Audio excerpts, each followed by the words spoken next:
அரியலூர் மாவட்டம் பெரிய கிருஷ்ணாபுரத்தை சேர்ந்தவர் சுதாகர். இவர் புதியதாக வாங்கிய சொகுசு காருக்கு பூஜை போட முடிவு செய்தார். இதற்காக கடலூர் மாவட்டம் சிதம்பரம் அருகே ஸ்ரீமுஷ்ணம் பூவராக சுவாமி கோவிலுக்கு வந்தார். காருக்கு பூஜை போட்ட பின் காரில் புறப்பட தயாரானார். அப்போது பிரேக்கிற்கு பதில் ஆக்சிலேட்டரை அழுத்தியதால் கோவிலுக்குள் கார் மின்னல் வேகத்தில் பாய்ந்து சென்று கோவில் சுவற்றில் மோதி நின்றது. கோவிலுக்குள் கார் பாய்ந்து வருவதை பார்த்து பக்தர்கள் அலறியடித்து ஓட்டம் பிடித்தனர்.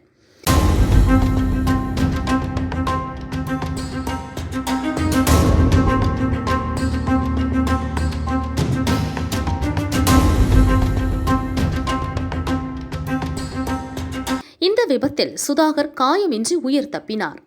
கோவிலுக்குள் புகுந்த காரை ஊழியர்கள் வெளியே இழுத்து வந்தனர். ஸ்ரீமுஷ்ணம் போலீசார் விசாரிக்கின்றனர். இச்சம்பவம் பரபரப்பை ஏற்படுத்தியது.